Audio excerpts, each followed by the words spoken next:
The African Sacred Ibis is a bird species native to Africa, characterized by its long, curved beak, white plumage, and distinctive black head and neck.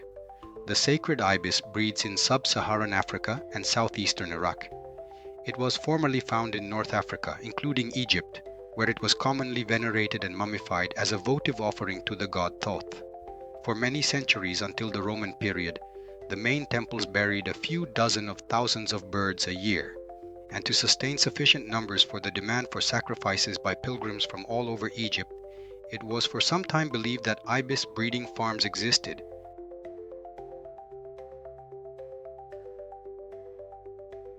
The first African sacred ibises brought to Europe were two imported from Egypt to France in the mid-1700s.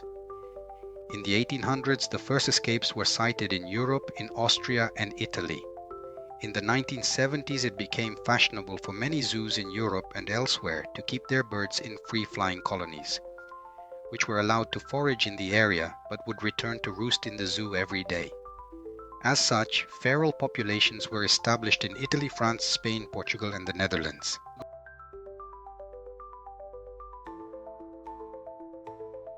The population in Italy may have been introduced from the zoo Les Cornelles, which has kept a free-flying group since the early 1980s, or possibly from Brittany, but this is unclear.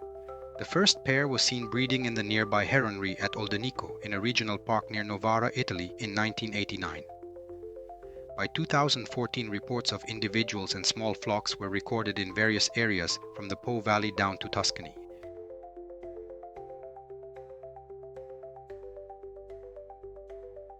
The sacred ibis thrives in environments that offer fresh water, which is abundant in many parts of Europe. This adaptability has allowed the species to establish self-sustaining populations in regions like France, Spain, Italy, and the Netherlands. However, what makes the sacred ibis particularly problematic is its ecological impact. The species are predators which feed primarily by day, generally in flocks. The diet consists of mainly insects, worms, crustaceans, mollusks, and other invertebrates, as well as various fish, frogs, reptiles, small mammals, and carrion. It may also probe into the soil with its long beak for invertebrates such as earthworms.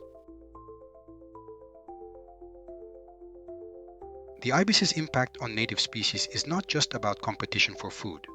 They also affect breeding success rates of other birds. Being an opportunistic feeder, the ibis diet includes even the eggs and chicks of other birds. For instance, the sacred ibis has been observed predating on the eggs and young of species like the little egret and black-winged stilt in European wetlands. This predation can lead to population decreases among these species, disrupting local ecosystems. Moreover, the sacred ibis's nesting habits contribute to their invasive status.